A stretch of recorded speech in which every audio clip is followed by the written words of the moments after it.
Eek, eek. Good Eek! morning, Ospreys. Welcome Good back, everybody, morning. to Research Roadshow. Good morning, ladies. Good Good morning. morning. Good afternoon now. I'm a little slow. It's still Are you in morning the for chicken Carol. coop, Tara? I'm in the chicken coop. I got the ladies right here. There's Lagorta. Some other girls. So we're feeling fine today. The sun is shining and there's a little teeny bit of snow on the ground. We've had almost all of our snow in March this year. Oh, nice. Really? Nice. Yep. That's amazing. Yeah, we did too. In fact, we had a weird blizzard this week with giant, like golf ball size snowflakes, and it was way over freezing. And nothing stuck, but it was just so huge. The snowflakes were just absolutely huge and lots of them, but just for a short period. And then, like maybe less than an hour, and then they melted pretty much when they landed. But it was very bizarre. It was like 38 degrees. Whoa. Yeah. It defied. Well, yeah, Dave was showing me the map of you guys getting pummeled over there on the West Coast. Woo. How Well, it about wasn't the 10. The 10 inches were earlier in March, and that was really pummeled. This was just bizarre.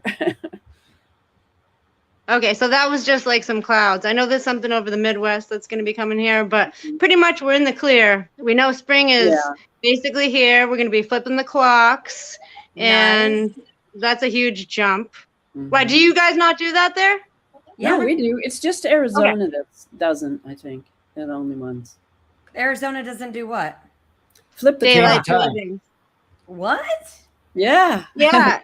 And I have actually, no idea. So it's actually little it's little pockets of the states that do it and some that don't. So you'll be driving through the state and then you're like, it's 3 o'clock, it's 2 o'clock, it's 3 o'clock, it's 2 o'clock, it's and you're just like, that's why time is just, that's bizarre. It's but different. I love it. I love it. It's bizarre, but I really I mean, I wish we didn't do it, honestly, but whatever. I have never heard a good argument for the daylight savings time. Well, yeah, they want to switch it to always daylight savings time, but I want it to go back to normal, the way it used to be. Oh, do we know which one is normal? No. Well, I think we save the time in the winter, so normal is summer, I guess. Right. I just try to just go by the sun and make my plans accordingly. Yep. Same here. Guilty. Well, I have to say that I am having an overwhelming amount of vindicated joy from this J6 footage. And I'm trying to I'm feeling good right now, but I'm like trying to stay humble, and because it's like, there's so many feelings behind it, but it's so exciting that, the way I look at it too, I'm like, these people have walked straight into traps, and it's just the whole different light.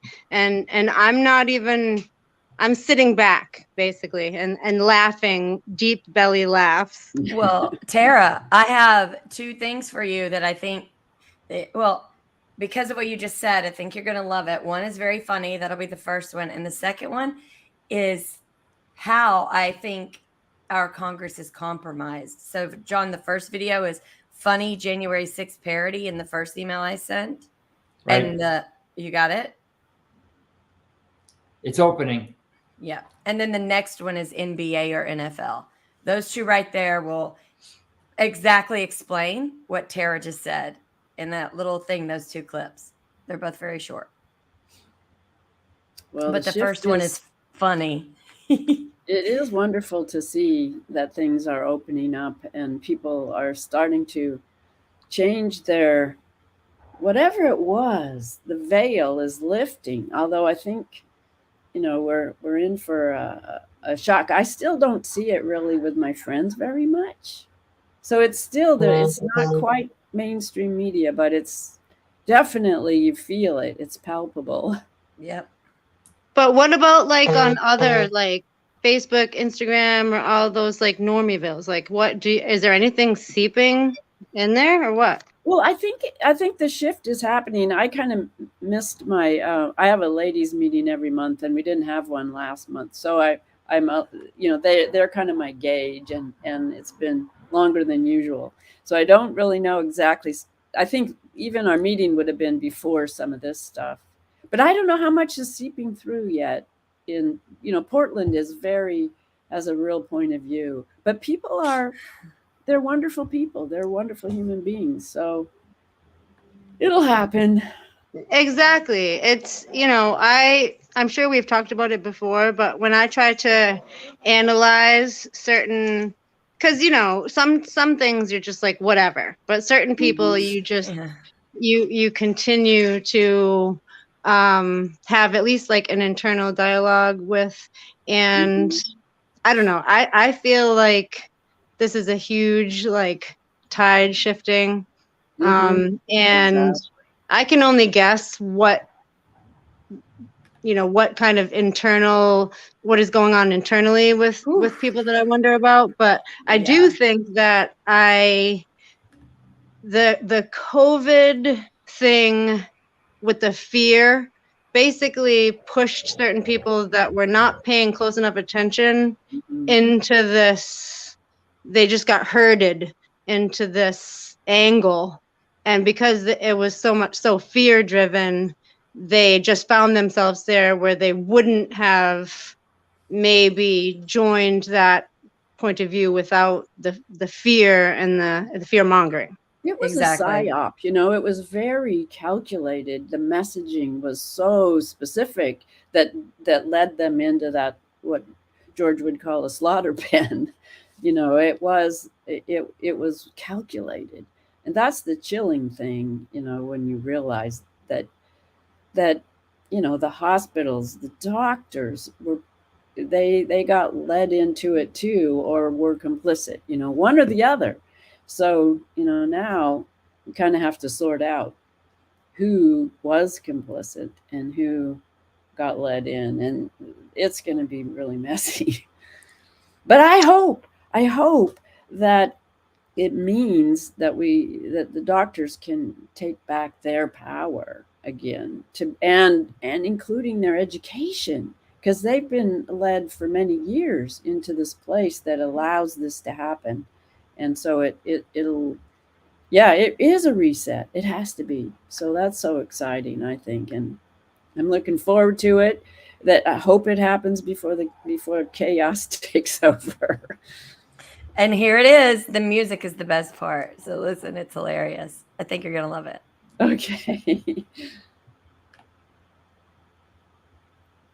and gentlemen, and welcome to the U.S. Capitol building. If you've joined us today for the insurrection, please make sure you pick up a promotional leaflet on the way in, stay inside the safety cordons at all times, and if you get lost, speak to one of our Capitol police officers. They'll be sure to point you in the right direction.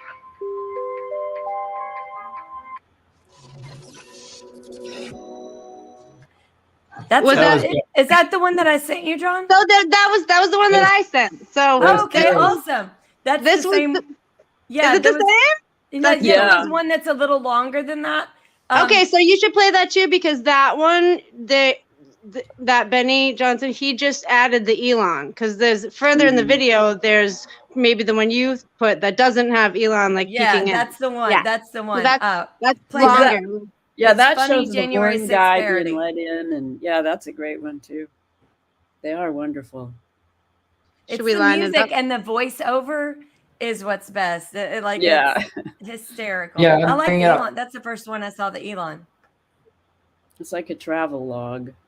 Yeah. It's great. And then I imagine, all the people who I know that came back and they were like, we didn't see any of the crazy that we're seeing on TV. And I'm like, oh, yeah. Okay. Here it is. It's the voiceover cracks me up. Please make a promotional all times. The sound's and if you get lost, speak to one of our Capitol police officers. They'll be sure. There we go. In the right direction.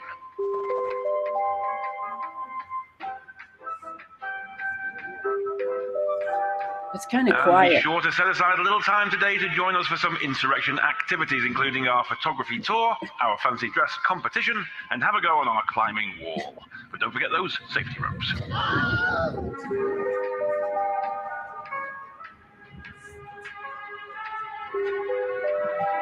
And I've now received the results of our fancy dress competition. The winner today is Jacob Chansley. That's Mr. Jacob Chansley. If you could report to your nearest Capitol Police officer, they'll be sure to give you your prize, a guided tour of the building. This is hilarious. And all that's left is for me to thank you for joining us today. We hope you enjoyed the insurrection. Wherever possible, please try to clean up after yourselves. Don't forget to visit the souvenir shop on the way out. And feel free to join us on the outdoor terrace for Nancy Pelosi's Insurrection Soiree. Grab yourself a light refreshment and enjoy the music of our very own fancy dress competition winner.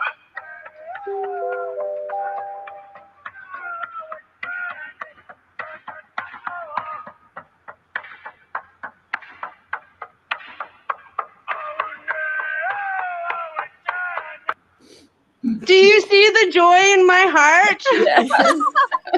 Now go to NBA or NFL, and this is the one where I think it makes me grasp more along the lines of compromise and why we are where we are.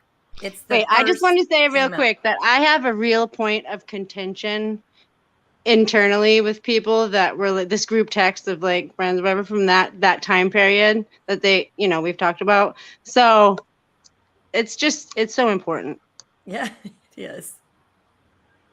Especially the lectures from people that got onto their friends, and it's just like, okay.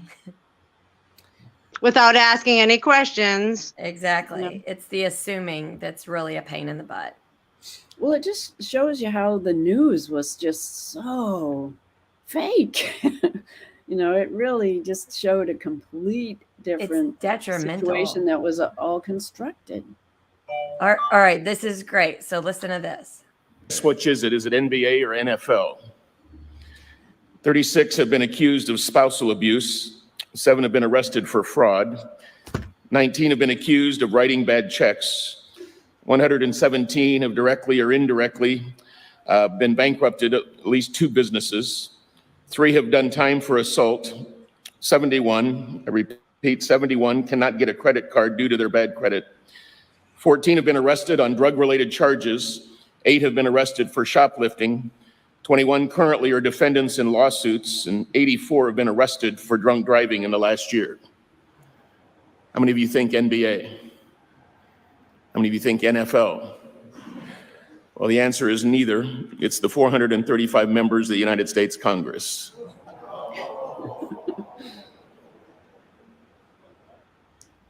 Wow. And there you go. There's your compromise, everybody. There's your compromise. Yep. And did you guys see Buttigieg and the mayor, his partner in crime, and the mayor of some, I'm not sure what state exactly, but he got arrested for child porn and all that stuff. Oh, and yeah. it's like I collect this stuff, but it's like I'm not just pumping it out, just save it for later, because it's like, we've all learned over time that like evidence just gets jumped over, you know what I mean? So just collect it for a later day, put it all in the, it's like, oh, I saw Really Graceful wrote an encyclopedia of her notes at the bedstand, she said, past 5-6 years. She did a nice little timeline encyclopedia. So It was great. yeah, so it's very exciting. And also George, I saw him on Kim Iverson. Mm-hmm. Yeah. So that was very exciting. I thought that was When excellent. was that? That was Yesterday or the no, day maybe before? like not yesterday, maybe 2 days ago, 3 days ago, Yeah. something. It was recent. It was in the evening time because he was actually it was Wednesday because he goes on with Andy on Wednesday. So after Andy, am I saying that right? Yeah, I think it was Wednesday. So he jumped on then, and she was doing kind of like a segment where she had different people coming on to her live stream, and then George came on. He looked so awesome, and Yeah, I haven't seen John. I should have a clip of that, but so I got some good screenshots of those. Nice, nice. The other thing that I wondered if you guys had any comments on, I know like our angle we feel is specialized in a good way, but like to compare with different angles. But I saw Redfield through Bombard Body Language or Body Language Ghost. She put Redfield up there analyzing him, and I don't know. What did you guys see any of that? I sent What do you John think? a video. I sent John a video of Redfield. It is Dr. Redfield testified and discussed the knowledge of gain of function research. And I think this one's only like 20 seconds long. But When was that clip taken? yesterday. Yesterday or the day before. His testimony was yesterday on this? And Or this the is day what before. It may have been the day Wow. before. Yeah, I think people were presenting it yesterday. Yeah, I sent like a ton of of Thomas Massey questioning the CDC. He then talks about the being totally, censored and how they did it. And then let's see. The foreign interference thing that was talked about, that was insane. So it's just a lot of it was a funny response that Matt Taibbi had that was like gold. But let's see. Yeah, the one is the one of Redfield. Is that the one, John? He was affirmatively told in an email that NIAID had a monetary relationship with the Wuhan Institute through EcoHealth Alliance. He was told this in January 27th of 2020. Do you think that Dr. Fauci intentionally lied under oath to Senator Paul when he vehemently denied NIH's funding of gain-of-function research? I think there's no doubt that NIH was funding gain-of-function research. Is it likely that American tax dollars funded the gain-of-function research that created this virus? I think it did not only from NIH, but from the State Department, USAID, and from DOD. I'm out of time. Thank you very much. Dr. Fauci was affirmatively told in. Wow. Yeah, I saw that, but I didn't know that it was part of the testimony. So I thought, well, is this from years ago? But that's great. I still think though that those House hearings are not getting through to a lot of people. No, they're not. I posted them on Twitter. Like I keep posting them. And the best thing to do is to text. So I text friends, I'll email friends, and I'll DM friends from like Facebook. I'll DM friends from Instagram, and I'll send it that way. So what kind of response, if any? Do they just receive it and be quiet about it? They do this emoji. Hang on, let me do it right. That's the emoji. The face with like the what? Wow. So it's a good response. Or they send this emoji or the fire emoji, like fire. Well, that's really good. It just depends on their politics. Usually the ones who know something's not wrong, but they need something to remind them something's not wrong, we're like this. And the ones who just want me to leave them alone are like, okay. And then, or if they just like doing like, and then the ones who do fire is like, you're preaching to the choir. Here's some fire. That's kind of like how I decipher the emotions. Well, we want to get it past the choir now. It's time to, get to 51% and really exactly the mass formation go in the other direction. Well, and this one helps because people are the most receptive to this one. John played the funny response about actual foreign interference. It's the second email, the last one, because it's what Matt Taibbi did. And then they put the sunglasses on him because of his answer. And so it's those short clips that are like a living meme. And it is gold, absolute gold. That's funny because I bought a pair of those sunglasses. The ones that they come down. No. Dun, dun, dun, yeah. Dun, dun, dun. You're gonna pull his face up so we can see it because I don't. He definitely deserves that. John, you're gonna have to scroll up or no one will be able to sit. There you go, and then start over. It's super do you short. think it's a legitimate objective of the FBI to stop foreign interference in our elections? I think it's a legitimate objective to stop actual foreign interference. It's the one and only Digo Double G. Snoop Dogg. Do you think Yeah. He to, is to such a stop actual foreign interference. Just Well, beautiful. how about the FBI interfering with the election? How about stopping that? yeah. It was funny because his point is kind of like the way he did it.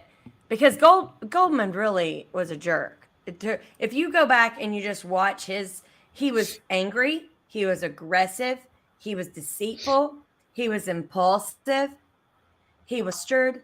All the things that if you're wanting to like look like you're on the good side, you don't act like at all. And so his demeanor and just how he would ask a question and then he would just not allow him to speak. And then he'd go, "You're not here for that. That's not what this is for." And it's just for him to barrage him with a bunch of lies. So it was very, very interesting watching Goldman flip out, but Matt Taibbi just kind of would smirk. And because this is Matt Taibbi's demeanor the whole time. It's, "Listen here, twerp. I've always been a Democrat. I'm a liberal. Like, hello, I wrote for Rolling Stone magazine. And here you are in the Democrat Party acting like I'm a Nazi fascist. Shut up." And I mean, his response was that of like, "You're a joke," like without saying it.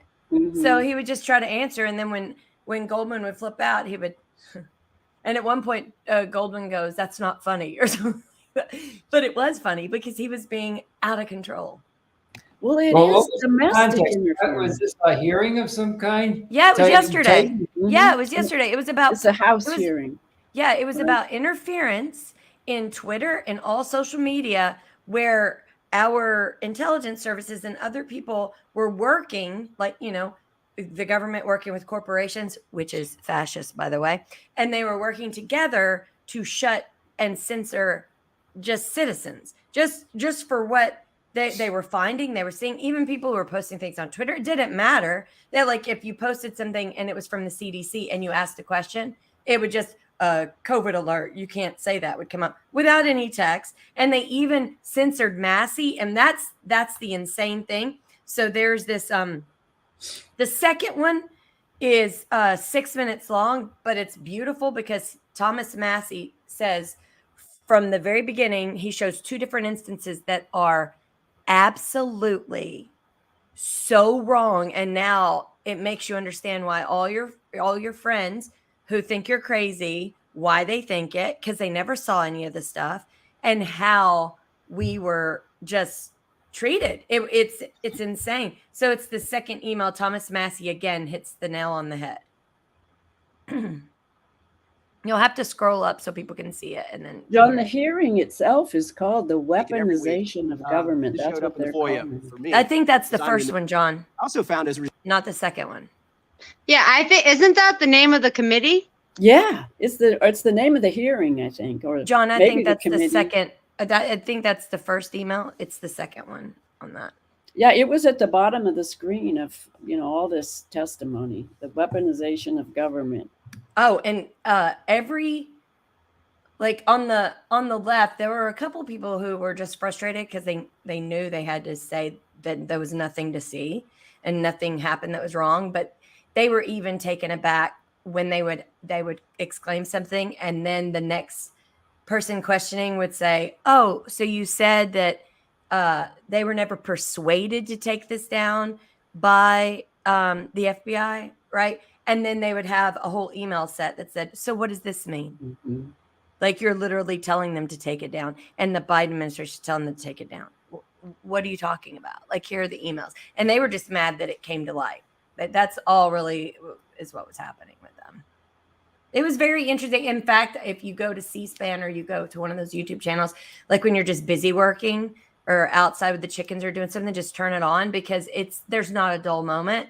And it shows the inner workings and the, like, tribal nature of what's happening behind the scenes with TDS, and just, just the anger, that the boiling point, the trauma everyone's been through, and then the leaders that have been in their own bubble. It's quite in their own amazing. bubble or compromised. I think Yes. the next thing to come out has to be, some electronic forensics of their accounts, and really see, were you paid to do this? Because you're not acting like a citizen here. I You think know, that's what they were doing to Matt Taibbi. They wanted to scare him so bad that he stopped releasing, but there's still a lot of files left. And they're just trying to stop them before, like, these are bad, but it just makes me wonder what else is there? Well, I think the one that was the early Fauci files where they changed the whole giant big science article paper, and they did find $90,000 went into their accounts, you know, so yeah, there's money behind this. Yeah, they change. What word did they change? Unlikely to improbable. And probably Well, they other things. completely shifted from their early emails to the John, that's second. still the Yeah. first one. That's not the second. I can't The hear you. opinions. You sent me the same link twice. Okay, then just play this. I'm sorry. Sorry. All right.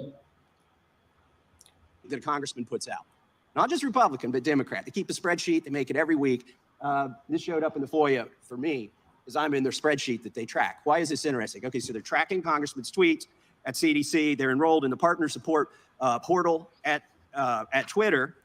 And then I found, this is why I found Alex Berenson's report very interesting, because what he found out is that Scott Gottlieb worked hard and Twitter complied, it looks like, to censor a tweet from a doctor about natural immunity. Guess what? On the same day that doctor's tweet was censored, so were my tweets on natural immunity. Why is this important? What is consequential about the date? This is 3 days after the military vaccine mandate came out and a week before the federal vaccine mandates came out. This truth was toxic to the narrative that was spreading that Joe Biden wanted out there so that he could force the vaccine on everybody, whether you had natural immunity or not. Now, you guys might not agree with me on this. I don't think every American, by virtue of being, has enshrined in the Constitution. So I'm not worried that they censored a congressman, but they disabled all the comments from my constituents. Those are the voices they squelched. And my beef is not with Twitter, but my beef is with the CDC and these federal agencies. And I encourage you all, if you can, to find more about this. And do you have either of you have any comments on this? Well, that's an excellent point. I think the CDC and the FDA, their actions are, you know, treasonous. Yes. Or murderous. They're murderous. Yes, actually. they are. Yes. I can only imagine. On purpose, with intent. With intent. With intent. With intent. If I would have given him the right link, the 6-minute one, it was like 3 examples in a row of just horrific behavior. And that's why they were flipping out. They were losing their freaking mind. And there's the one when, and I think it's when they demand that the truth be hidden. Like that one is, she freaks out, of course, and her and Jim Jordan go, you know, at it. But she, you know, at this point, she knows that was wrongdoing. And her defensive manner and how just argumentative, it was trying to distract from actually what they were talking about. But it's like they're demanding for people to lie. No, you should not be here after you swore an oath and tell the truth. Like, how dare you tell what's actually happening? I mean, it's insane. Like Chucky Schumer. Like, it's like, do you hear the words that are coming out of your mouth? He's threatening people. Like he always threatens people. It's like, who in the world is running him? Because those threats are always something that he throws around, and he's got some power behind him. Yeah, and me and Dave were talking. I'm not sure what that gentle lady's name is, but we were like, it's like the parent when they're like, it doesn't matter what I did wrong. It doesn't matter. I have this tone of voice. I'm the parent. I can do it, but you can't. But I'm going to teach you how to do it, but I'm going to punish you if you do it. That's insane.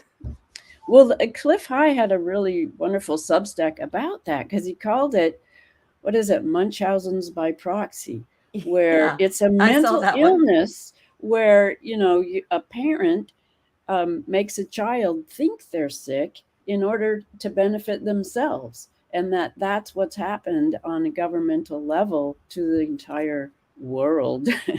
It's, you know, it's a mental illness that somehow has swept our land at the top echelons. It's So sad.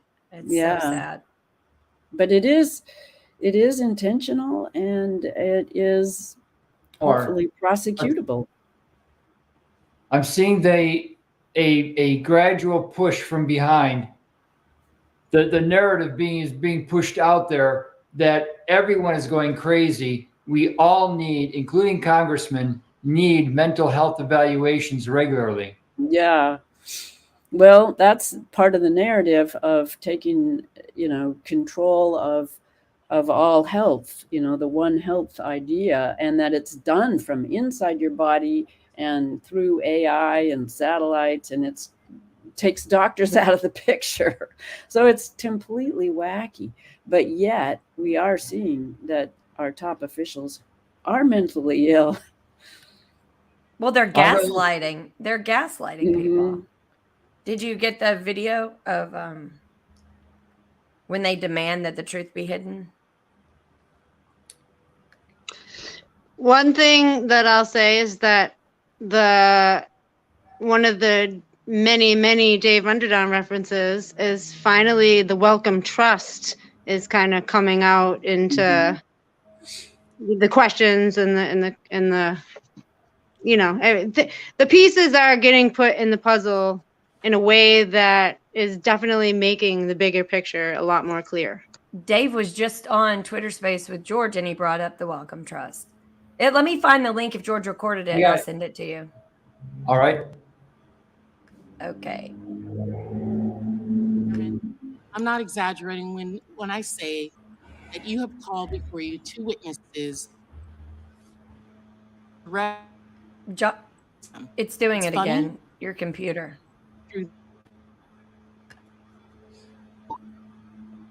Yeah, the sound on that one is a little. Just as it was 41,000 hours of sensitive security footage to a biased talking head in it to rewrite what happened on January 6th. This is a new Republican playbook, apparently. American to score political points. The gentlelady's words should be not accuse witnesses of threatening others. That is out of line and outside the rules of this committee. That, and I have what's struck down. You do get an opening statement. And let me finish. We know this is because at the first hearing, the claim colluded to shape and mold the narrative and suppress information and censor Americans. This is a false narrative. We're engaging in false narratives here, and we are going to tell the truth. I yield back. Gentlelady yields back. I would just point out the consent decree was in our report. We offered your staff also the opportunity to review the FTC letters. You have not come over to review those letters.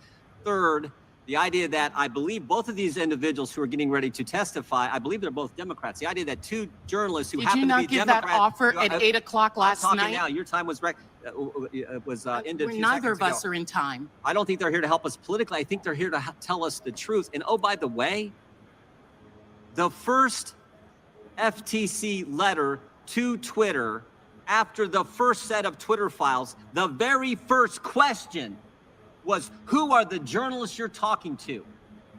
And you guys don't care. You don't care. You don't want the 2011 people to see. You don't want the American people to see what happened, the full video, transparency. You don't want that, and you don't want 2 journalists who have been named personally by the Biden administration, FTC, in a letter. The Biden administration. And you're saying they're here to help us. They're here to tell their story. And frankly, I think they're brave individuals for being willing to come after they've been named in a letter from the Biden FTC. Is this your question time now? No, I'm responding to your ridiculous statements you made in your opening statement. Okay, well, let's get on with it. Oh, now we want to get on with it. So you can say all the things you want. And I did in my opening statement, as well as you had an opening statement. You said what you needed to say in your opening statement, and I, as the ranking member, have used my objection, time. all other opening statements will be included in the record. We will introduce today's witness, Matt Taibbi. Okay, and you know, one of the funniest thing is that when me and Dave realized they were sitting right next to each other. You mean Yes. Matt Taibbi was sitting right next to her? No. Jim Jordan Jordan. and I'm not sure her name that were arguing. They weren't across the room. They were like literally sitting right next to each other. Yeah, and what's odd is towards the end of the day, whenever all of it had come out, and I mean, she looked like, holy crap, I didn't know this, right? Because that's to the very beginning, and everyone's fired up. And the only ones who left still cocky was like Goldman, but he got put in his place a lot. But there were a few people who kind of were like, oh, okay, we have an issue here because I can't justify this, and I can't argue anymore. I just have to pretend to be annoyed. And so there was a lot of less anger and vitriol, and it was interesting to watch that part. I hear And the then blowers. at one point, I hear Debbie washing machine say something, and I shudder. I was like, "Ooh, she's in the room." I did hear, but I never heard her ask a question. I must have missed it, but I heard her keep asking something, but I never heard her. It was ask just a an question. interjection. I didn't hear her do any questioning today. I know. It was odd because I figured she would definitely, but she probably is like, I'm not going there. I know that we messed up. I'm just going to try to guide the other ones that may not be interjecting. I don't want my face out there doing this because there'll be memes, I think is what she thought. Well, what happens next? I mean, now that all this stuff is coming out, does it actually go to some? This is an inquiry, right? Is this an investigation? I don't even know. What happens after this? If there's due cause. Well, to me, it goes military. That's what I think. I keep going back and forth. I'm not sure, but like, I do know that we've reached a precipice where people under oath are comfortable with lying, are comfortable with lying, even though they just said something. And like, there's this minute clip of, and it's under the email, when lying is an art in a congressional meeting, that same lady, she says something, like literally says it. And then right after that says she didn't say it. So either she's going nutso, but Jordan calls her out on it. And it's, I saw that happen consistently in the last committee meetings that I've watched on C-SPAN. Literally, it's kind of like they can't open their mouth without lying. And it's on both sides of the aisle, depending on, their politic. And it's so hard to just be like, wow, you're that comfortable with just fibbing. Well, one of the things that I noticed is, for her, at least, somebody else wrote that stuff that she was reading. That I thought that was kind of obvious. Mm-hmm. Exactly. And that's why towards the end, I think she was just quiet. Yes. I thank the gentlelady for yelling. I just think this is interesting. First, the FTC is asking for your background. And now the ranking member of the Committee on the Weaponization of Government is asking for your sources. I never asked them for their sources. Yes, I you did not ask for sources. You know, Who gave you access to these emails? Who was the people at Twitter. individual that gave you permission to access the emails? Well, the attribution from my story is sources at Twitter, and that's what I'm going to refer to. Okay. Did Mr. Musk contact you, Mr. Taibbi? Again, the attribution from my story is sources at Twitter. Yes. I thank the gentlelady for yelling. I just think this is interesting. First, the FTC is asking for your background. And now the ranking member of the Committee on the Weaponization of Government is asking for you.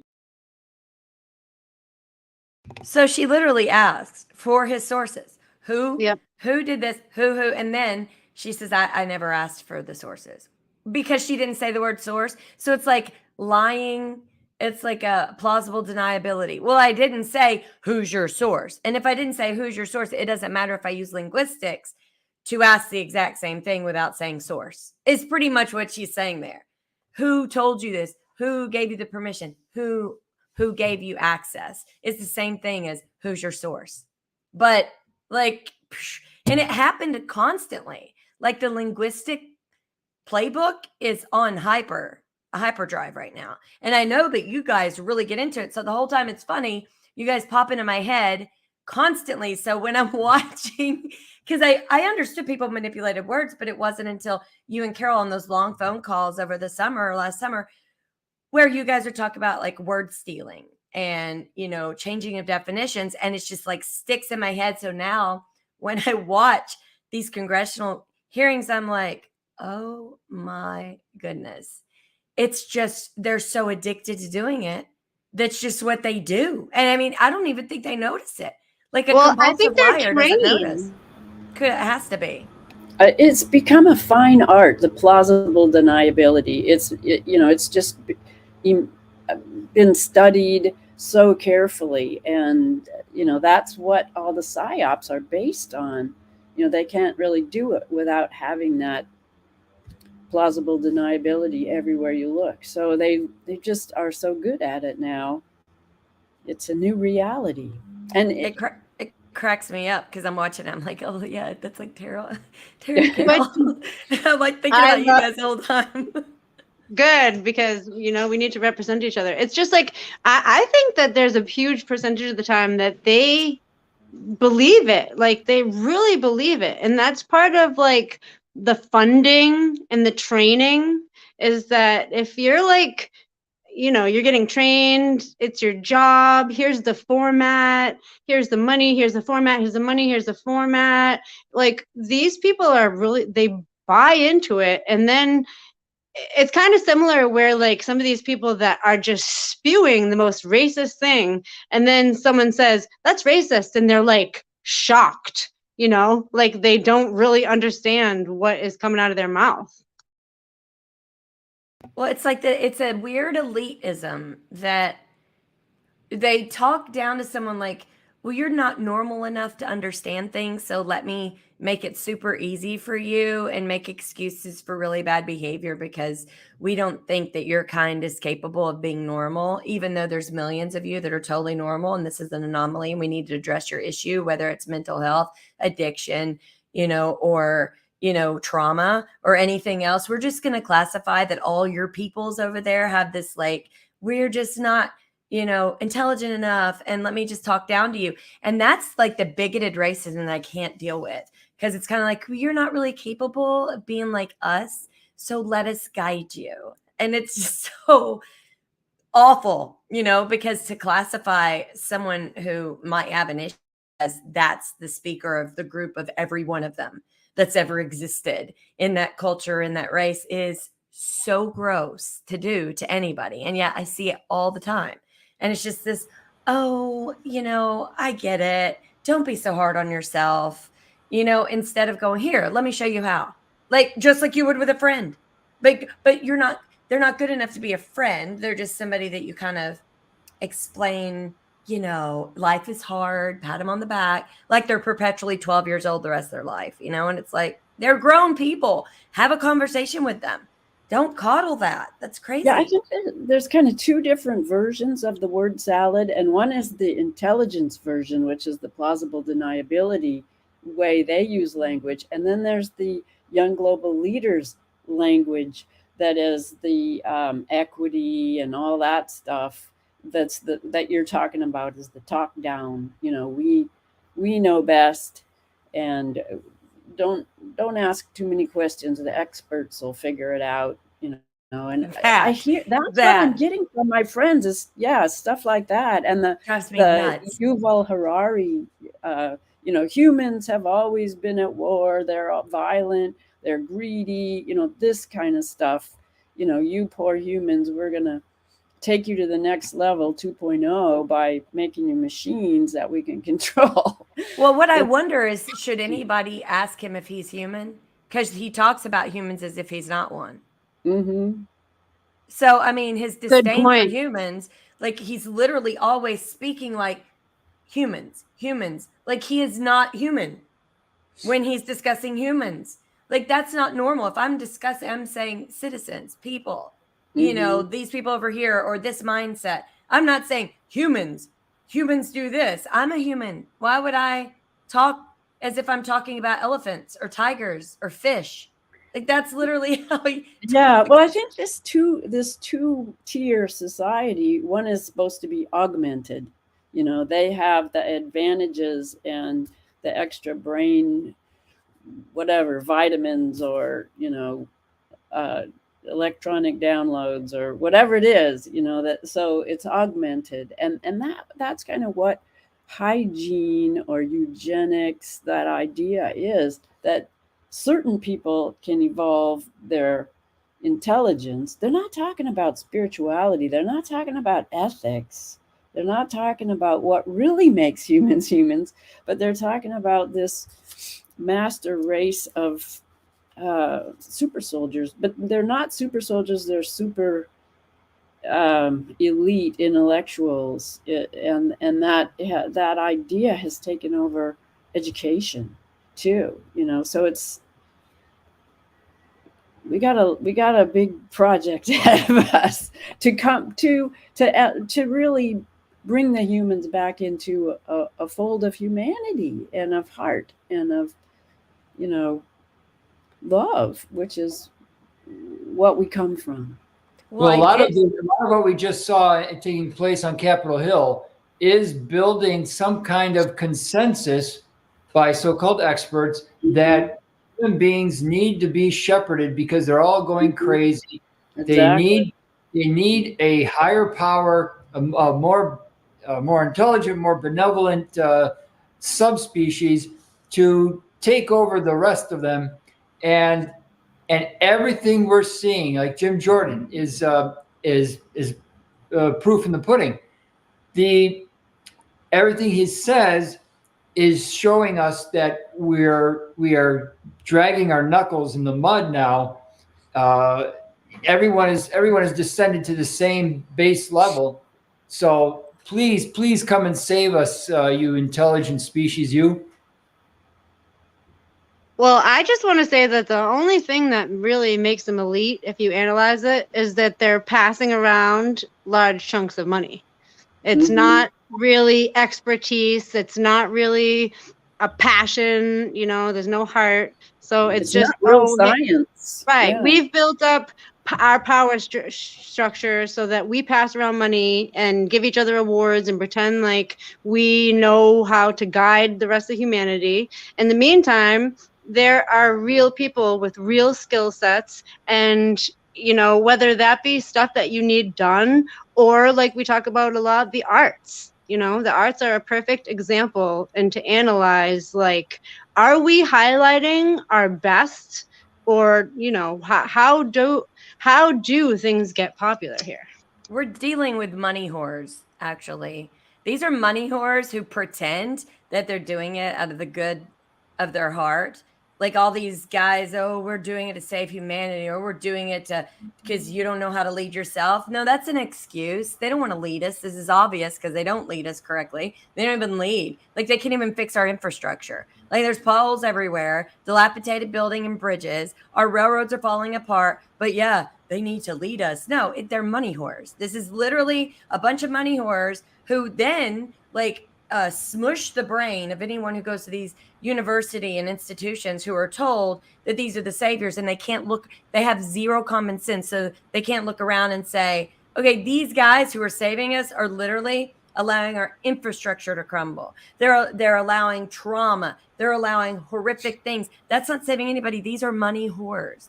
But on the local level, I sent a video to John, and it's about it's a mayor who goes to a school board meeting, and he lets them have it. So local is the way to go, because anything higher, they've been captured by money. They literally, I'm sure. If well, even local, I think there are people that are part of that ICLEI.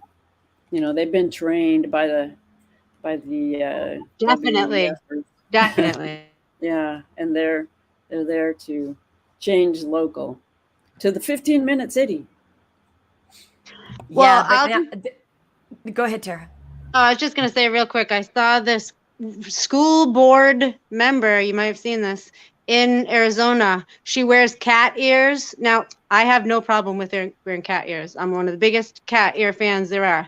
She wears cat ears to her job at the school board, okay? And now she's giving speeches on why they need to cancel the teachers coming from the local Christian college, because they don't they absolutely don't want any Christian values taught. And it's the girl with the cat ears that's talking about it. So I meant the ridiculousness is just out of the ballpark. Give her a litter box in the back of the room, and then she should be fine. Maybe a That's scratching right. post. That's right. Shut up, that kitty. And just tell her whenever you think you need to say something, before you do, go scratch on the scratching post, get out your anger, and then think about what you're going to say before you say it. Good grief. We're in a world of hurt with some, like, I think some people just didn't get to be the star role in theater. And so it's kind of like, this is their time to shine. I shine. Kind of thing. Something like that with a bunch of like odd direction mixed in. A Quentin Tarantino noir film on acid is kind of like what we're dealing with. Seriously, and we're collecting all the footage too, so get ready. It'll be great as a remake, part 2, how we crumbled it. It's just a kind of a time of many circuses. Yeah, that's a good way to talk about it. Members of the board, my name is Craig Schubert. I'm the mayor of this city. It has come to my attention that your educators are distributing essentially what is child pornography in the classroom. Yep. I've spoken to a judge this evening. She's already confirmed that. So I'm going to give you a simple choice. You either choose to resign from this Board of Education, or you will be charged. Thank you. God bless Daniel. God. That's right. Awesome. Damn straight. You know, Yes. I screenshot some of somebody was talking about conservative twins. They were talking about some of the genderqueer stuff. That's one of the books that is a widely used example. And it's very graphic, which, you know, can have its place in other places. It's just so, besides, you know, any of the sex and or anything that's just like a little bit in that direction. The person also showing before they were getting their tits cut off and after, you know what I mean? So it's just like, people don't think that you're just like, oh, it's a little weird, but like the weirdness, like the way that once it comes in, the way that it shows up is like, you know, and to say that they're removing like history or Black history, it's like, no, this is literal, very disgusting things. And, you know, now that it's on the table, it's going to have to sort of be looked at, you know? I'm thinking it's kind of like the virus, which is, you know, a synthetic spike protein wrapped in a synthetic lipid nanoparticle. We're getting synthetic news and synthetic actions. You know, it's a whole synthetic reality is what we're really seeing here that has to be revealed. People don't realize. You need to patent that, Carol. Synthetic news. We're getting synthetic news. Yeah. That will make you a ton of money. Go ahead and patent that. Well, I'm not real big into patents. I think patents is how we got there. The WIPO thing. And not only are the viruses all patented, the lipid nanoparticles that are the teeny particles that make up the viruses are all patented. You know, that's part of how synthetic reality is made, but people own it. You know, that's the problem we have to get past. We can't own reality. We can't own nature. There's things you can't own that matter in life. You know, like food. Yeah. Like seeds, like food, like water, like, Yeah. you know, just Like the most air. Yeah. I'm glad you said that about water, because there's something that you and Carol will love, and then Carol can actually talk about anything she's found out more about water. But there's one that I sent John. It's have you tested your water? He did, and he took this machine after he did tap water, I think it was another water, Evian water, and distilled water. And then he puts this thing in it, which mixes everything up, and it shows all the sediments and things that are in there and like what's happening to our body just by basically having the wrong water can cause so many of these underlying issues we see today that people just don't realize how dirty our water supply actually is in the bottled water industry and all of that. But like I saw it and I was like, okay, Carol will be able to break this down. She'll know what this machine is. She'll know exactly what that is and why distilled and other sources of water that will do what's necessary in order to give our body what it needs. Because it, like, I knew someone would say water today. So I was like, okay. Yeah. Carol has studied this through and through. Electrocoagulation. Tap water. You've got smart water made by Coca-Cola. Yeah, that was smart water made by Coca-Cola. And then Evian water he'll pour next because John's video is skipping. And then the distilled is last. Straight from the distiller, distilled last night.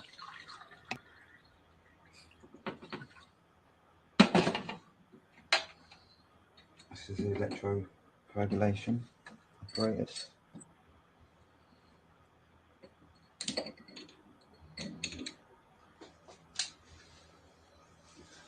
You see the bubbling start straight away. This is breaking the electrical bonds between the substances in the water. It's going to reveal them and tell us more about the water. We've done a pH test and a ppm test on all waters. So we've got pH of the tap water 7.4, the smart water 7.2, the Evian 7.4, and the distilled water 7.1. And the ppm, parts per million, tap water 276, smart water 225, Evian 265, and the distilled water 002. It's usually 000, but it picks up carbon dioxide as soon as it comes into the jug and it absorbs it. So as you can see, the smart water is getting really dark. The tap water's also getting very murky. You can see all the water that are filled. This is it gets in all in on different problems leads. This is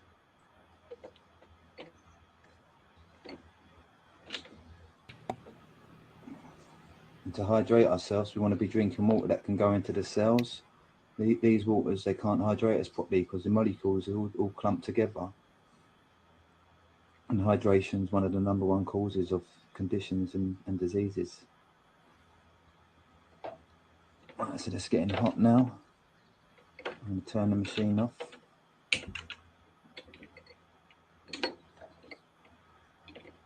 Let's let that one go on for a little bit longer.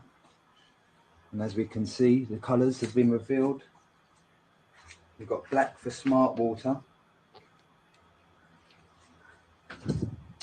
which is basically pure heavy metals, zinc, lead, copper, manganese, and cadmium. So it's just filled with heavy metals. The tap water is slightly blue and green. So we've got bacteria, viruses, carcinogens, organic phosphorus, fertilizers, detergents, and pesticides. And with the green as well as arsenic, mercury, lead, copper, and sodium. So all them poisons, and this is what we feed our families, our kids, our babies, you know, mixing it in with everything. So we've got all these problems. Mercury is like one of the most poisonous things you can possibly have. Arsenic's a poison. We've got bacteria, pathogenic bacteria in the water. Let's turn this one off now. Right, and you can see the Evian is slightly yellow and I would say a little bit off green, so it's got lots of organic minerals in there, other organics, possible fluoride, silicon compounds, and some heavy metals, arsenic, mercury, lead, and copper and sodium. And as you can see, the distilled water having no parts per million in there is totally clear. And really, this should prove a point to get on the distilled water, hydrate yourself, cleanse yourself, and treat your body and your families well. Love and gratitude. Thanks for Matthew on the camera, and I'm Darren Brock. There Well, you I'm go. not- Yeah, I'm not sure what that machine was. It could have been electrolysis. It didn't really read out what was in there. He was just kind of saying it. So I'm not exactly sure what he was doing. But what I understand about water is what's really important to your body is that it can get into that fourth phase of water, which is resonant and condensed. And we are like liquid crystals, the water in our body and in plants too. All the water in plants and all the water in living creatures is not the same stuff you drink. And when you drink it in, it can change. And, there's all kinds of problems with water, like he's mentioning, all of the bad stuff that could be in it. And certainly now we have nanoparticles that are being sprayed that are measurable in our water and in our soil and in our and these are synthetic particles. So this is a problem. So I'm not exactly sure what he was saying, but water is a big issue. You do want to get clean, good water. And I think what he was saying was that water's deceptive because it just looks like water. Yeah. And it's one of those things. So it vibrates. It's an electronic thing and it vibrates. And what it does is it separates all the particles. So when you've got water, it goes like this, and then it pulls out and separates where you can actually test the water. So it's the thing that you do to then see the components, to then take a sample to know what so and that how thing you're was gonna. vibrating. It wasn't. Yeah, the whole time, like Okay, I couldn't tell that. Yeah, I didn't really hear his. Yeah, because it clicked. explanation very well. During that time of the video, it kind of spazzed. But yeah, he's doing that and then breaking down what colors. Like whenever you go to get a fish or whatever, and then they give you the strip and it shows this color, it means this is in your water, this is in your water, and the fish is going to need this. That right there is the thing that makes you see, okay, this is the color. This is what's in it. So especially the second one that was made by Coca-Cola, that was all heavy metals. And then the first one, the tap water, has all like the pharmaceuticals, like all the stuff we already know that's in there that's really bad. And then the Evian still had some metals, but a little fluoride, but was the cleanest out of all the other ones that weren't distilled, is what he was showing. And just saying that if you're going to drink water, you really need it to penetrate everything. And the reason why it doesn't is all of that heavy metal and toxins, they go into our muscles, our ligaments, and all of this, and it causes the arthritis, like all these issues that we have, because you're literally getting these metals and toxins that are very well blended within the water, and it gets soaked up in your body, and you don't want it there. It makes your body have to work overtime. Yeah, I think we all need filters for sure. I use one that is reverse osmosis that takes out the bacterias and also the heavy metals. There's different ways to do it. Some people say distilled water is good. Some people say distilled water is too empty to be able to be reactive. But really, your body processes water. Yeah. So if you get things going in your body, so it's the icky stuff is dividing out and being eliminated, and all your processes are working right, then you're augmenting what you do naturally. Yeah, I was just like, okay, this will open it up for Carol talking to us about water. Yeah, but what I did water have talk that- from Carol. What I did want to talk about a little bit more, because I did some digging on the paramagnetism and the paraelectric stuff that we were talking about. Was that just last week? And the garden magnets, and it's different than I thought. And there were some interesting experiments that you can do. I mean, what I learned is that paramagnetic and diamagnetic are two forces that are very different than magnetism, and that's what those forces of growth have to do with the balance of that. And it's kind of a yin and a yang. And a paramagnetic substance is volcanic, and it comes, and those have a shape. It's the shape, not the charge. This is what's so interesting, and why it has to do with real fine radiation. Maybe can you show that? Yeah, okay. Just go to the pictures maybe, and I'll. Yes, teach us, Carol. I always learn Yeah, there's so much. okay. There's 3 little experiments, and this is experiment number 1. So there's what this is I'll go so I can read it on my thing. Okay, this is experiment number 1.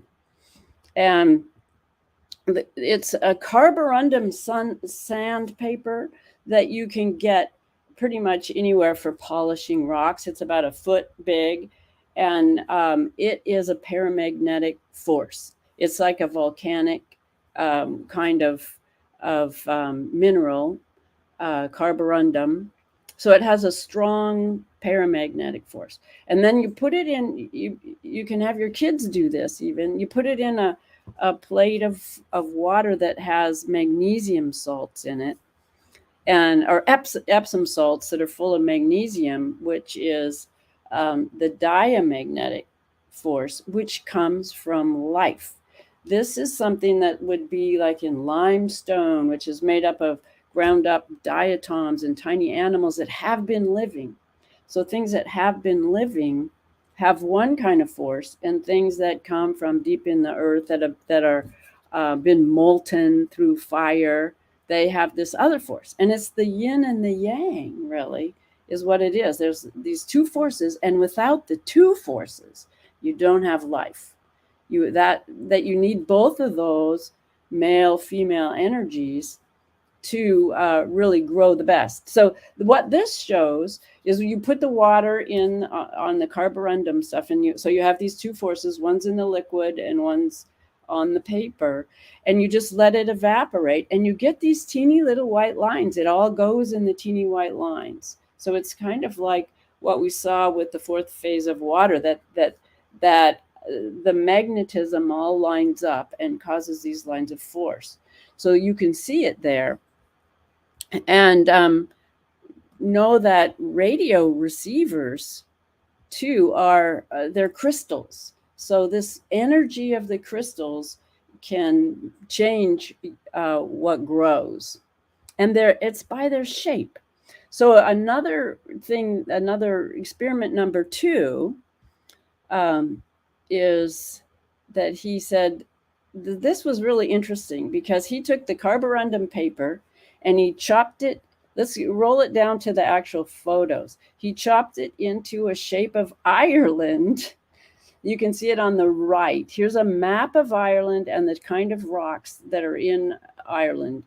Which ones are volcanic, which ones are sedimentary, or which ones are, all the different kinds of rock. And then he took the paper and he got a map that shows the contour lines and etched them into the carborundum paper, and then did the magnesium salt thing.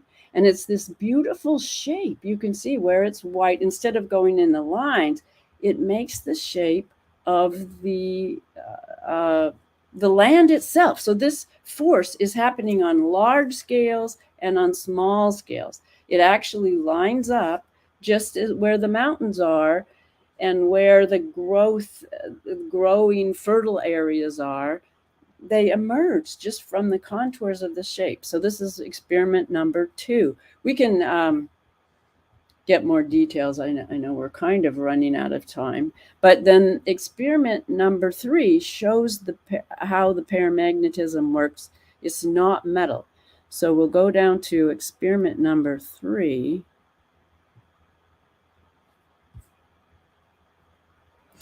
And roll it up. Well, anyway, the paramagnet, you got the wrong image on there. But what we're showing with the next one is you get a magnet, and it magnetizes to all kinds of metal. It doesn't matter what shape it is. So you can put screws, and anything magnetic will connect to the magnet. Then you take clay and different kinds of rock, like granite, different kind of rock, and smash them with a hammer. And then if you put the magnet on it, some of the little chips of rock and clay that aren't normally magnetic, these are things that aren't magnetic at all normally, but some of the forms will attach to the magnet and others won't.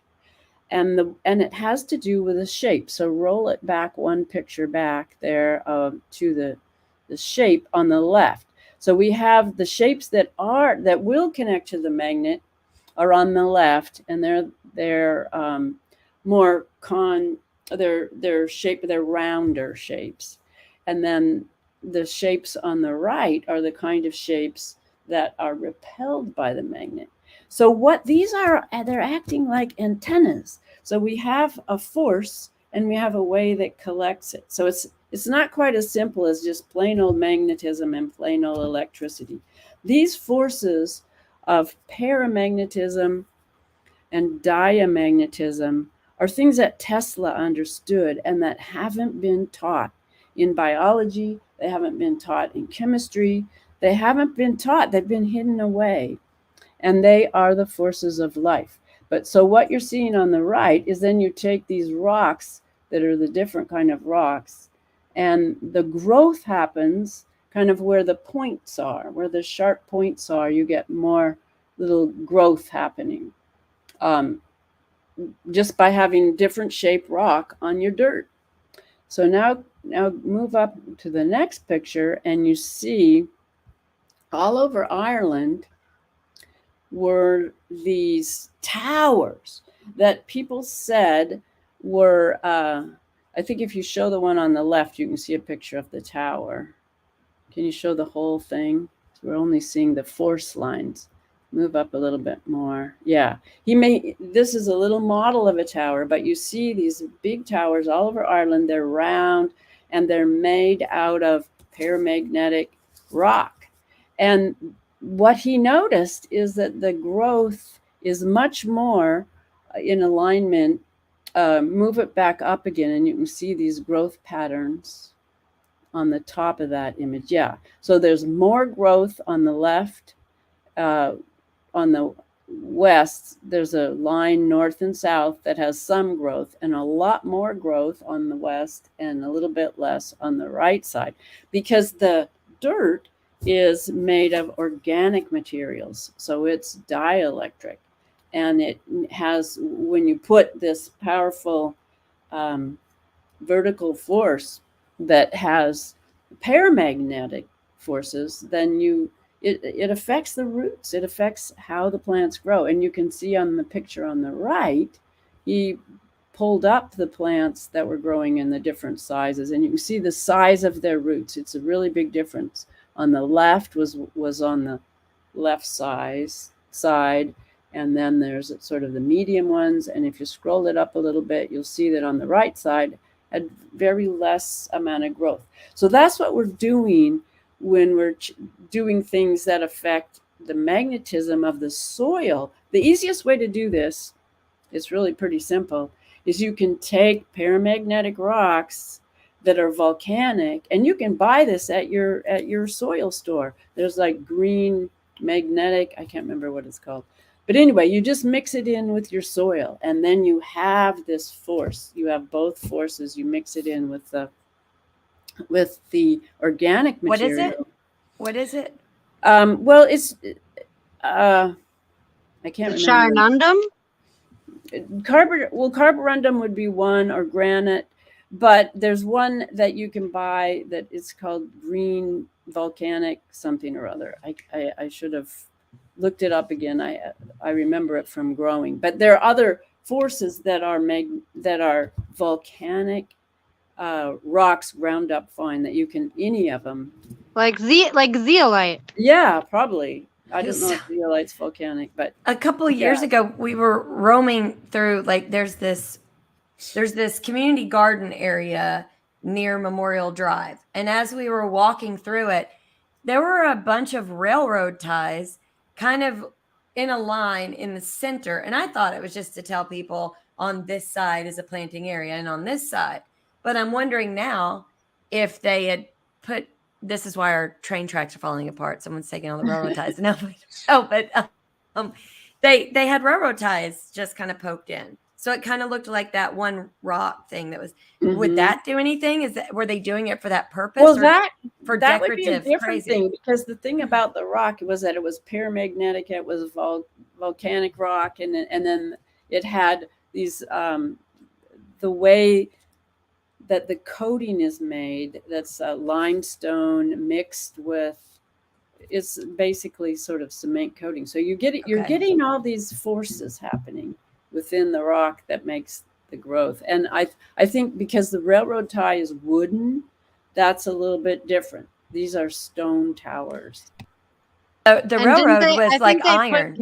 Oh, it was iron. The railroad ties are the middle iron, and they're not wooden, and they're like about this tall, and they've got like a head right here, and then they poke straight in, and they had a line of them. So yeah, the one that was working in that video was just it was a regular stick poking in, but then it had a copper wire wound it, and it went below the roots, so it really helped the growth of the roots below it. But those are the forces that are so important that we're not taught. And these are also the forces. We'll learn more about this later. I'm going to try to understand it and explain it to everybody. But I think the Tesla tech can be so powerful for good, but there's really dangerous stuff. It can be used for the opposite reasons. And that's what's happening right now. That's what the surveillance system is all built on. And I think we need to learn more about that and really get that knowledge out there. How it affects us so much is because we are all these antennas. We have all these little shapes inside of us, and these forces are how we work. And they're infrared radiation. It's everywhere. The forces of life are everywhere, but they're being manipulated right now in ways that are not good. And that's included with what's happening with the medicine and the countermeasures and all that stuff is affecting on these tiny, tiny levels. So there's more to learn. We're not done yet. and more vibrational healing coming into our future as we recognize more about the actual application behind these things. And the other thing is that in light of those attacks, you have to think it's very changeable too. Like there's a sense there is like a staying power, but there's, just like the water and the prayer and stuff like that, is that, or even say, like, take our own personal experiences. Like you could be just in a regular mood, and then you have like a great conversation or a great meetup with people, and you're like energized for the rest of the day. Like, you know what I mean? You just get like charged. And so there is a lot of exchange possible. Oh, that's for sure. Yeah, we can feel it. And that's one of the things that this guy is probably a relative of Michael Callahan's.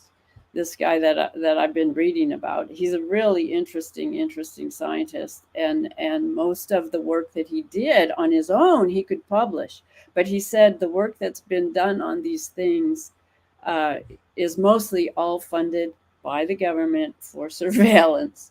So he's obscure, but the people that went before him, Tesla and the scientists before Tesla, were observers, and they could feel these things. They noticed it, and he was so good at that too. He went all over the world trying to understand this. And Callahan?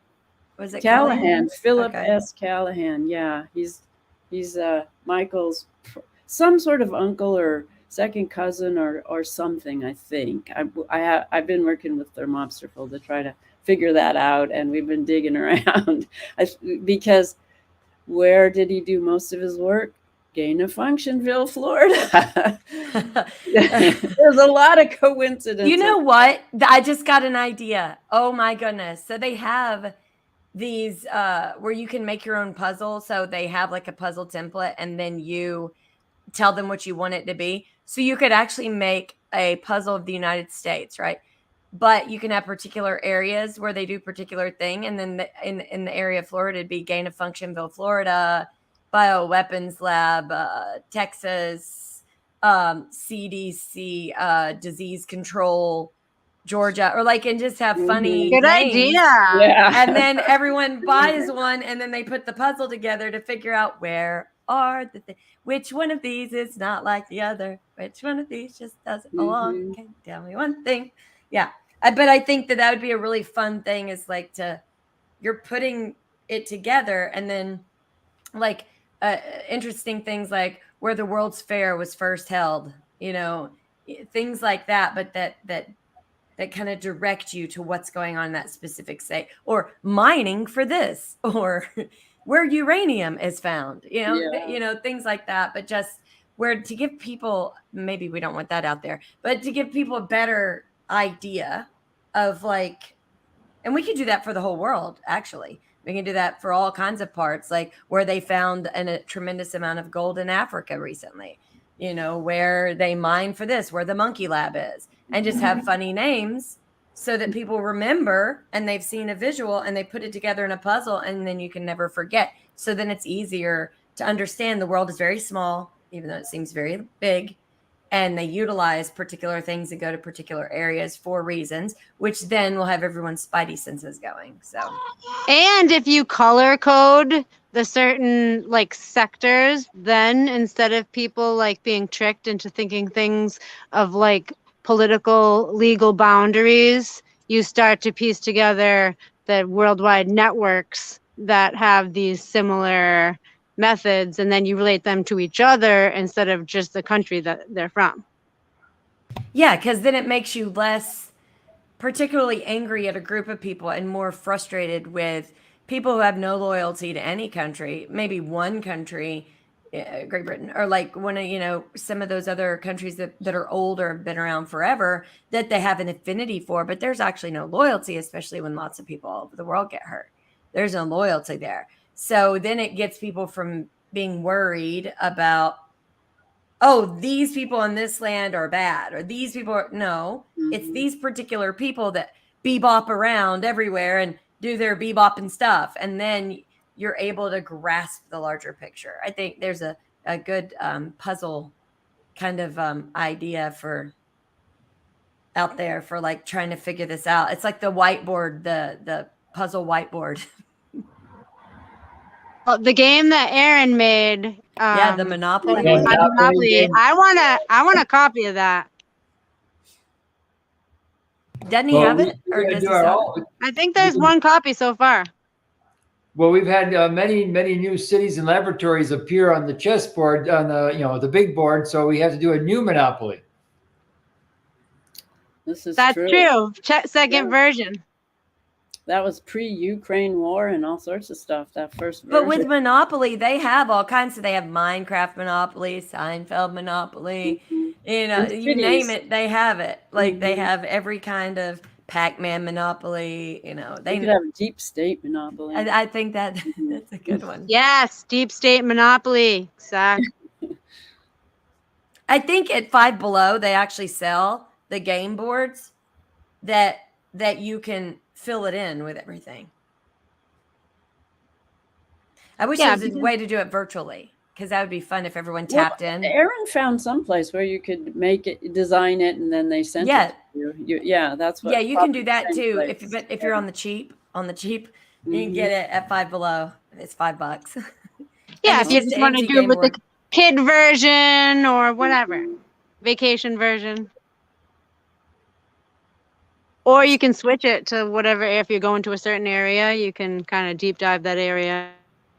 I just think it makes it easier, because when people are learning about all these different entities, how they work together, how they double cross each other. That's a huge thing.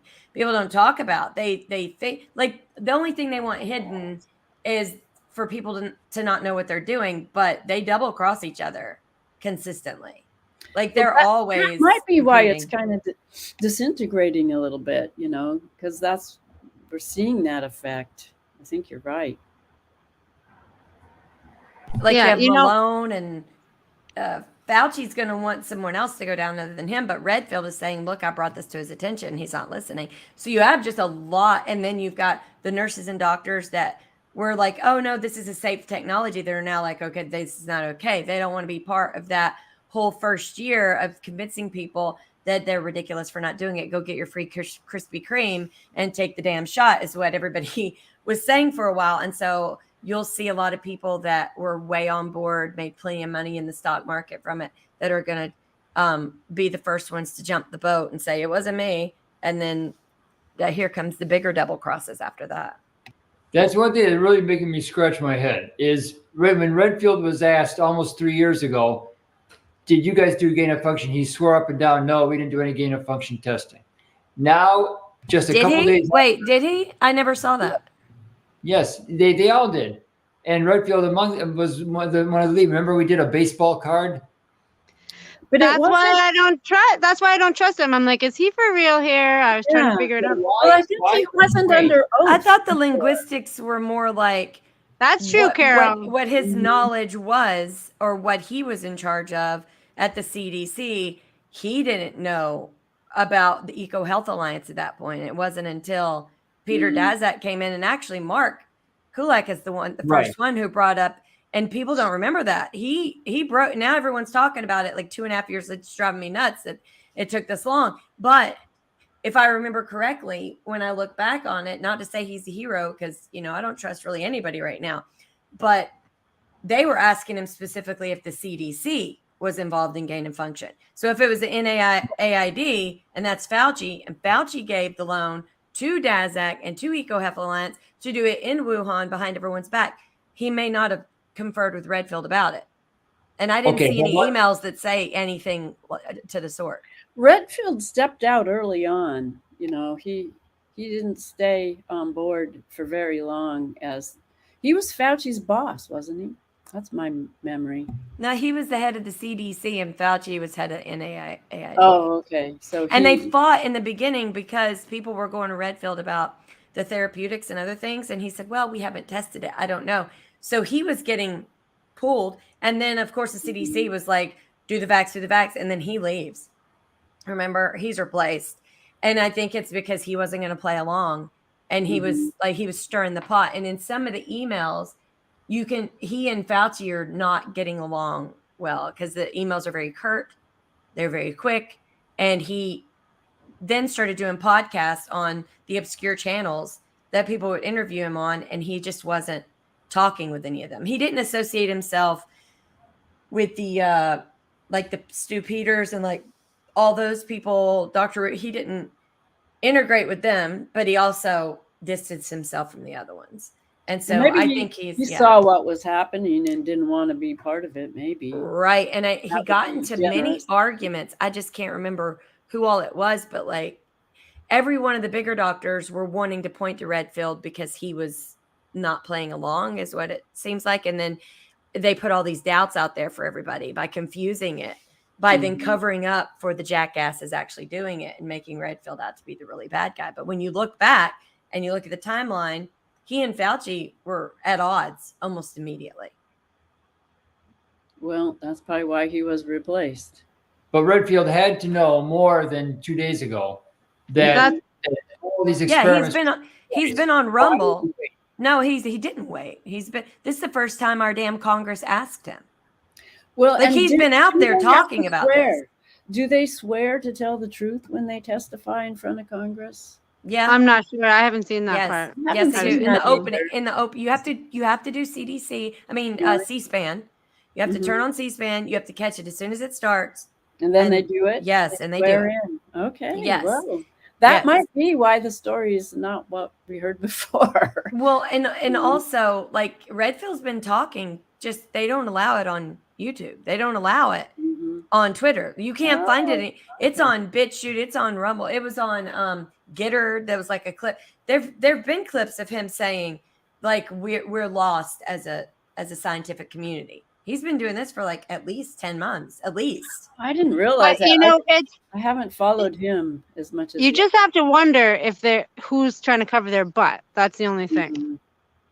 Well, yeah, anybody with a butt to cover is going to try.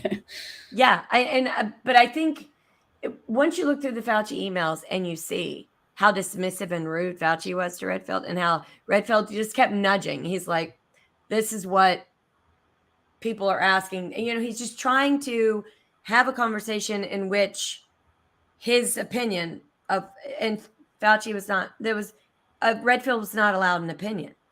And that's why the new CDC person gets put in, because she was going to take orders. She was going to do whatever she was told to do. So, you know, there was definitely not a good email going back and forth between him and Fauci. And they've been having problems for almost 2 years. And he kept saying on these other shows that scientists are not supposed to be political, and this is bad. Mm-hmm. And so isn't he the one that closed Fort Detrick? I don't know. I don't know that part.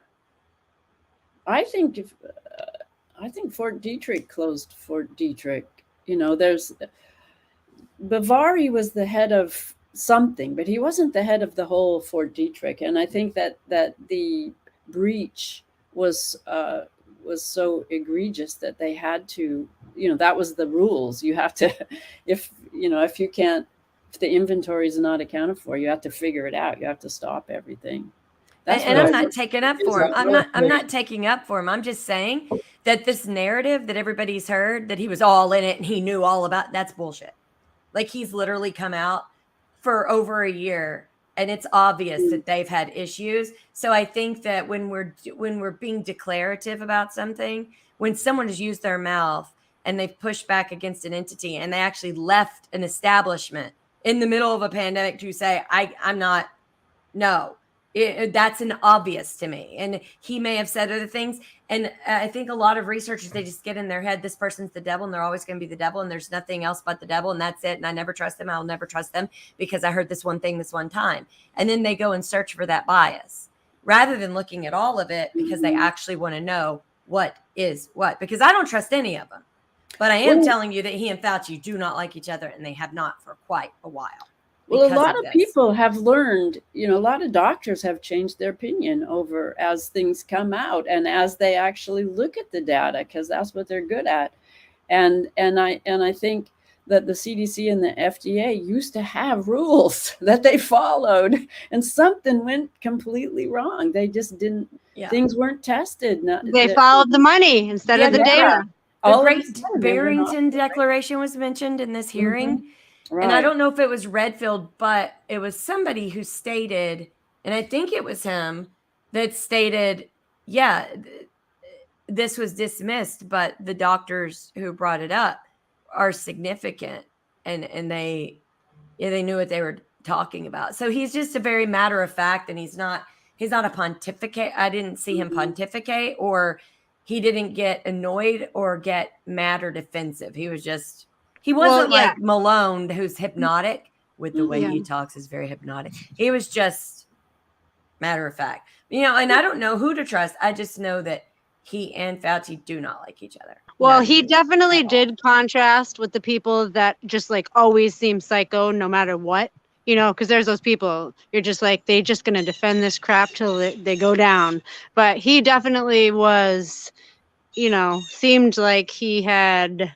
Because I met a lot of these people that are working in the industry, and especially scientists who usually do the scientific methods and stuff. Like, there had to be a point where you're just like, your humanity takes over and you're just like, holy crap. Why didn't it for so many people though? I don't know. I saw Fauci, we know, said many times in front of everybody on TV, we did not fund gain of function. How many times do I have to tell you this? You know, and yet it was plausible deniability, you know, because he didn't fund it directly. He funded EcoHealth Alliance, who then funded it. It was the plausible deniability plan right there. Carol, if you go back to the emails and you correlate Fauci's email with the change of the definition of gain of function, it was literally not even 5 days after Mark found that EcoHealth Alliance got that funding and it went to Peter Daszak. And then he started showing videos on his show. I think it's 74.5, 74.7. So there's a certain, his shows, I can't remember the numbers. He'll know them better. But like he mentions how Peter Daszak was bragging. He was like going to a dance party in Ukraine and some of these other areas. He was making fun of people. Like, you can't do anything about it kind of stuff. If you remember back then. That, yeah. Yeah. And it was like, he was in the middle of showing everything that Daszak was doing. And Fauci, I think at that point, all he could actually do is change the definition of gain of function. And it was like, maybe at tops 5 days. And once he did that, it seemed like all these other researchers started to pretend they were the ones who found it. And Mark doesn't care about that. So he just let them all. And now they're all talking about it like they were talking about it forever, but they weren't, because it's been out since 5 days or whatever before they changed the definition, because they were screwed at that point. Well, I think they're screwed at this point. Yes, they are too. I hope they are. Yeah. I mean, there's just been too much deception and too much suffering and pain. And it's been horrific on so many levels. But I think seeing the agencies of our government, both in the Department of Defense and in the Department of Health and Human Services, they have things they're supposed to be working towards that have been completely turned on their heads. I think there's a cockiness. I mean, there's literally, I've noticed this, and I'll scroll through a lot of doctors and people who are in high tech and stuff. And just there's this cockiness of, okay, yes, so there's a mistake, but look, you don't understand. It's not a mistake. And it's like, if someone is so ridiculous where they can't read the room. They can't read the room because their intellectualism is bursting out of their body, and yet they're doing nothing good. Like, I don't see, like, you actually can't just praise yourself in your own head and talk about your own grandeur and support your own group and then say we're doing great while everybody is like, oh my God, there's the devil, right? You cannot be living in a bubble and with zero street smarts. Like, there are at least some people who are acting really bad, like not doing really anything that's good for anybody, but at least they can read the room. That's a Malone. He can read the room, and then he tries to redirect the room. But there's a bunch of these so-called, high IQ, brilliant tech guys who, my God, you couldn't survive walking down the street in a dangerous state. Like, you're dumb. Like, you're just literally, you're dumb.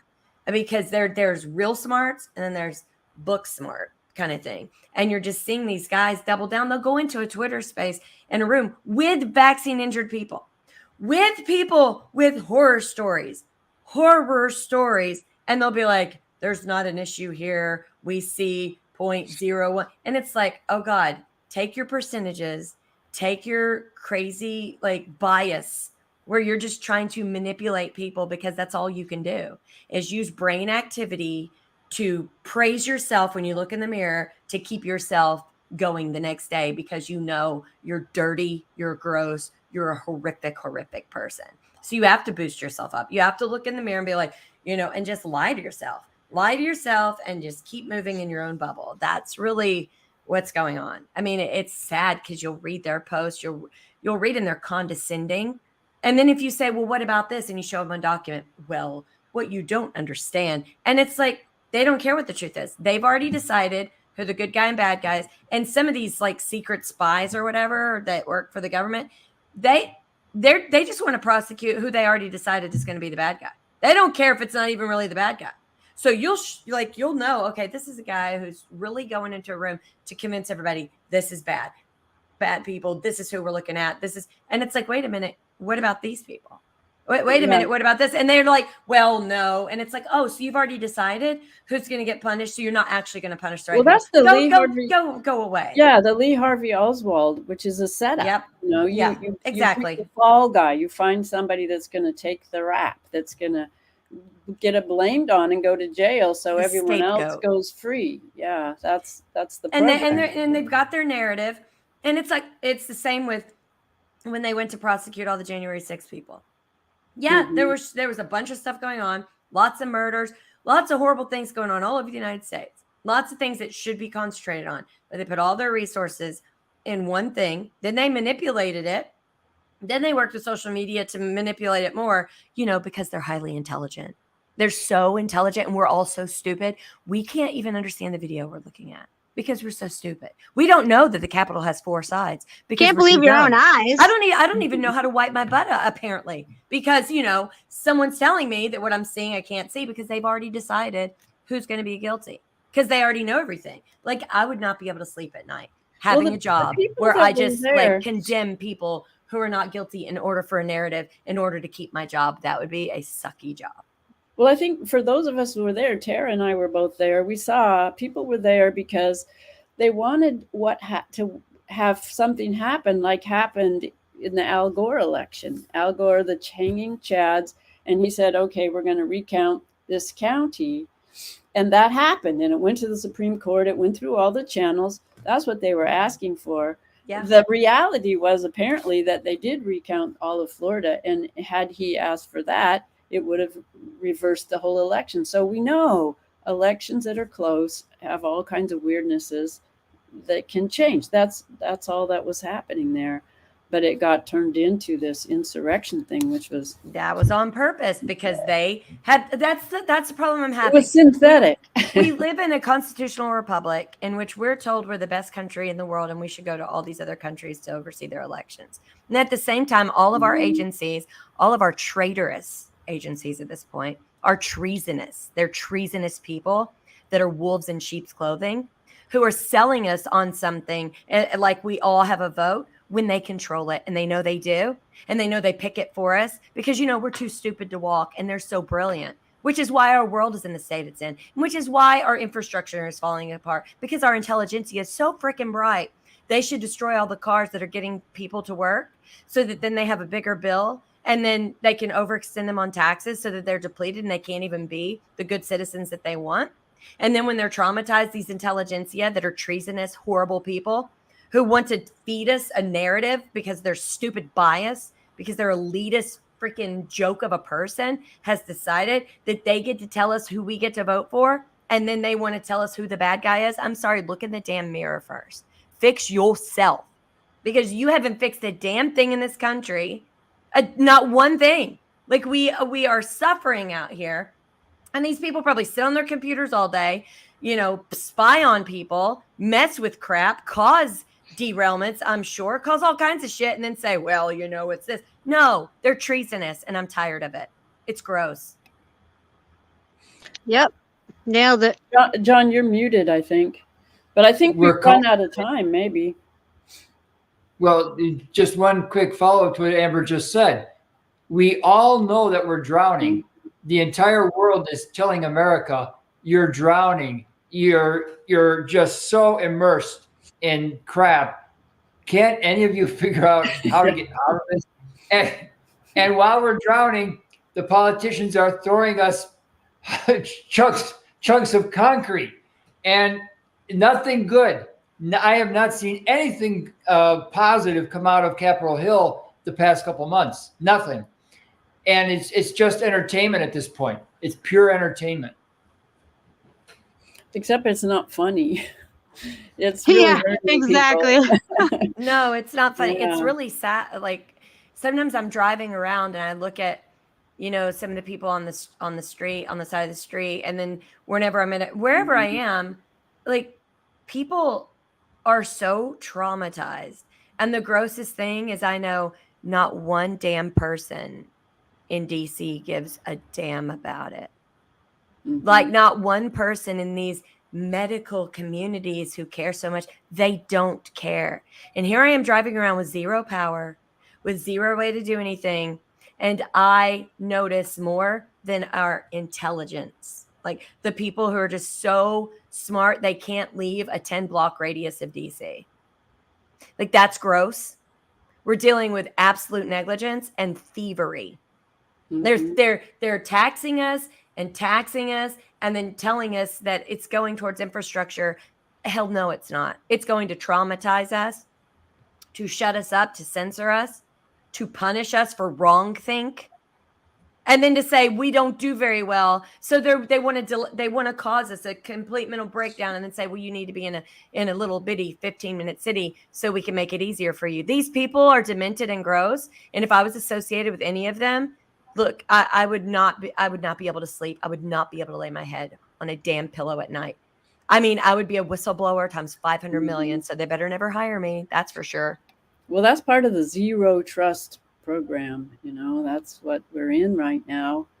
And so we really need to reach out to our friends. Yes, that's the meme that I wanted to share. There it is. Yeah, that's a good one. She's in the desert crawling. News source must find accurate news source. Bingo, because it all goes back to the water. It's the flow. It's the flow of information. It's the flow of water. It's the flow in our blood. And the dam is breaking. The dam is breaking. Can we end it with one of those music things or one of the dance something or other? Yes. Which one do you want? I don't know. There was the really funny one, but the music it broke up the other week. I don't remember which one it was, but it was funny. Or Mufasa. I don't care. Just something fun to end with. So we have a great weekend. I like to end on a positive. Yeah, that's great. Yes. Let's do it. It's good for the soul. And I got to go into the garden, so I want to have a smile. Oh, good. Okay. If you're in a bad mood, never garden. I'm for sure the plants and soil and everything around you can feel it. I don't hear birds chirp when I'm in a bad mood. Well, I think it was a thing Carol sent that when the roosters and the birds chirp, it like the plants respond. Like they actually their vocal quality triggers something in the plants. That's the vibration. Yeah.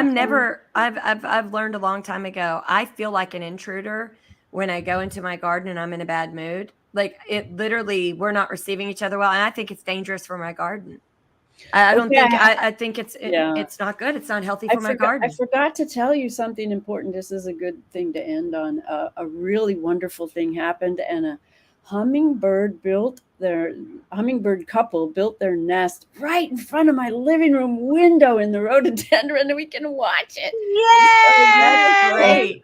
Yeah, it's so exciting. It's just adorable. I'll send pictures next time. Yes, please do. I love hummingbirds. We planted the butterfly bushes in salvia, and we put them in the wrong place because you actually have to be in a particular part of the backyard to see them. So we only get to see them zoom by. And then we tried to put the feeders, but they would rather have the flowers, understandably so.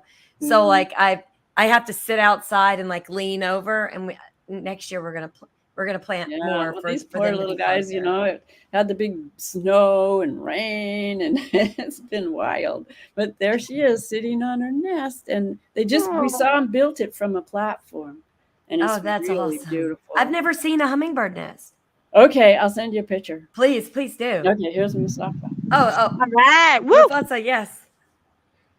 Take care, everybody. It's Saturday, Sunday, what? It's Friday, it's Saturday, what?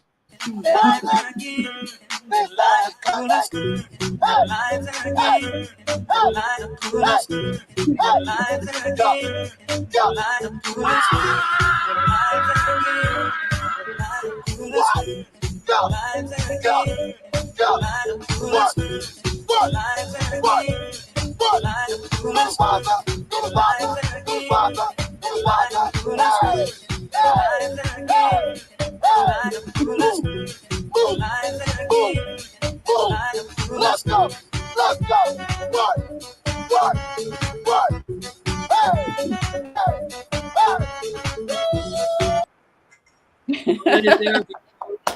Before we get another strike. Okay. Be positive. Be positive. Keep smiling. Get outside. Exercise. Exercise. Exercise. All right. Eek. Hmm.